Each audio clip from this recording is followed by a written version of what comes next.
War Machine from the Creatures of the Night album, Eric Carr's second full-length recording with that band, and easily considered one of the all-time classic Kiss albums, and really a big part of it is the incredible drum sound and incredible playing of the late, great Eric Carr of Kiss, who, as I mentioned, it'll be 20 years, the 20-year anniversary of his death this coming November. It's hard to believe that much time has passed.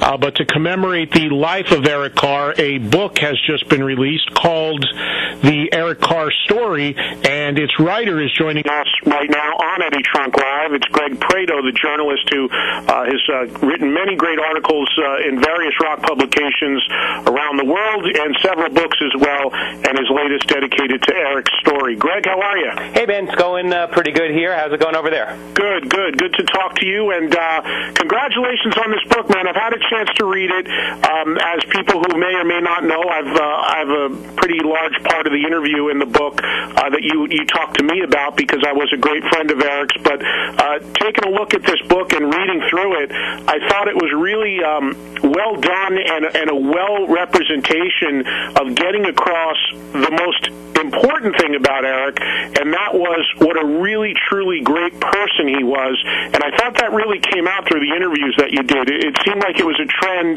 that everybody kind of resonated with, wasn't it, Greg? Yes. Yeah, just as a longtime Kiss fan, I think what made Eric so special to the fans was he came off more of maybe like one of us, sort of.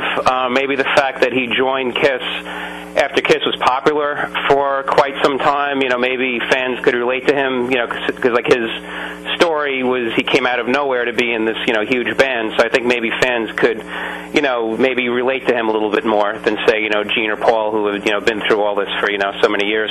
Yeah, it was really an amazing story, and that was a great part of the book. Before I get into some of the specifics about the book and about Eric Carr that come out, why, Greg, talk about your connection to Eric. Why did you feel the time was right to do a book on his life? Well, like you said, this year is going to be the 20-year anniversary of his passing.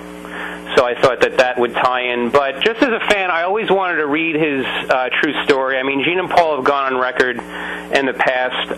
But just as a fan, I never got the other side of the story, and that's really what I was looking for. And also, there's not too, like with the Kiss books that are out there, not too many of the books focus a lot on the 1980s. So this book doubles as both that and also the story of also Eric.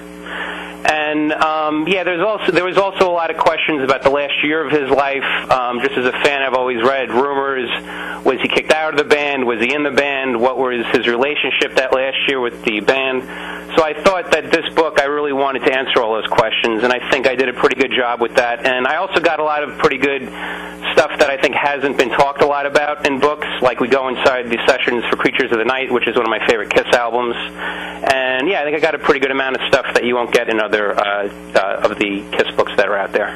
Yeah, it was interesting because although the book is clearly focused on Eric and his life from being a kid when you talk to his sister and the family angle, it obviously touches on some other areas that Kiss fans in general of the band in the 80s, I think, would be really interested in. I mean, you even get into discussion about Vinnie Vincent and Vinnie Vincent Invasion and speaking to Mark Slaughter and covering some of that. So you do get into some of the spin-offs, and it really, for people who were fans of Kiss in the 80s period when Eric was in the band, it really is all encompassing of that period, isn't it? Yeah, because that's something with really all of these books that I've done. Like, I'm just such a fan of these bands and of all this music that I really like to read things that haven't been like in these books previously. So I'm always looking for stuff that really isn't like out there. So I think what I try to focus on with these books is I try to tell the story, but I also try to include all these cool kind of factoids that haven't really been out there yet. And one of the things you do, and again, we're talking to Greg Prato, who's written a book called The Eric Carr Story about the life of the late Kiss drummer. But Greg, one of the things I found found interesting, and I really liked reading it in this format, is the way you wrote this book is basically, this book isn't really you speaking at all throughout the book. You really conducted a series of interviews with 25 people, myself included, who were friends or associates or had worked with Eric Carr in some capacity, and you strung through all these interviews in a way that told the story. So when you read through this book, you're really reading it as if you had 20 or 25 people who were close to Eric, all just telling his story. So it's coming from the individual's perspective as opposed to any real interjections from you. The book is really a series of interviews, isn't it? Yes, it is. Yeah, because that's also my favorite thing just to read. I like to hear the story straight from the horse's mouth, like not a writer who wasn't there. So with this book, you're really just getting the true story from people that were personal friends of Eric. Now, did you know Eric Carr at all, or were you just a fan? No, I was just strictly a fan. The only KISS member I've ever met face-to-face has been Ace. I did a face-to-face interview with him last summer. Actually, it was 2 summers ago. And I've done phone interviews in the past with Paul for Billboard.com and a few other KISS members.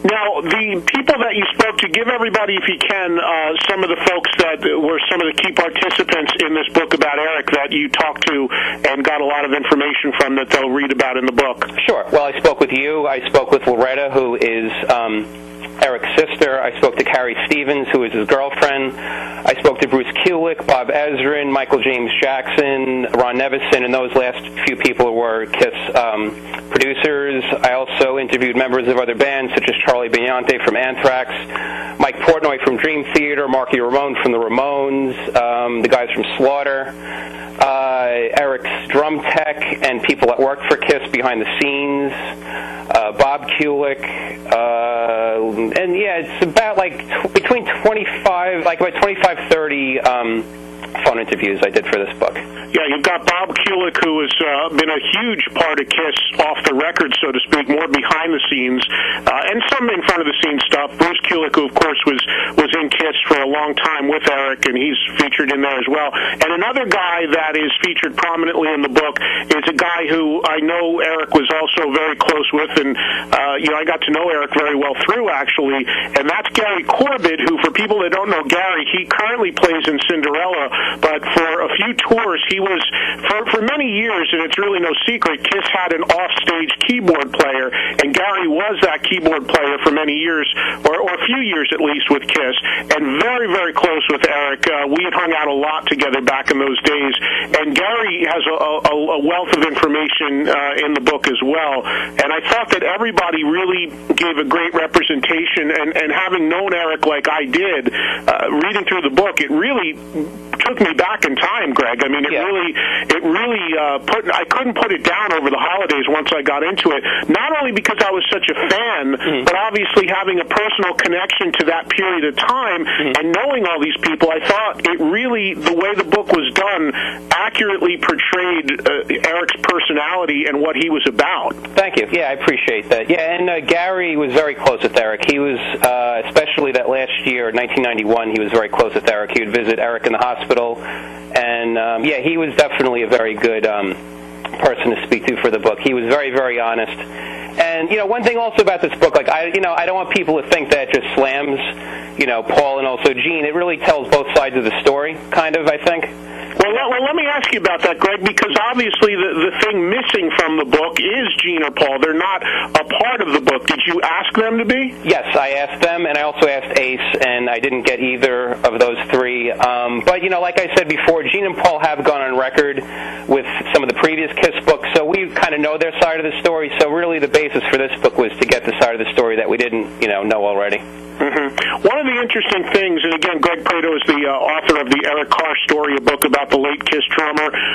One of the things, Greg, that I found really interesting that I loved, and the stuff that covers the period from when I first met Eric and then through our relationship and friendship, all that was I knew all about that right up until the end. But what I really enjoyed as a fan reading was the very early part of the story when he got the audition and got the job in the band back in 1980, and what was really cool was hearing his sister Loretta talk about that, because at the time time he auditioned for Kiss and got the job, people have to remember that you couldn't see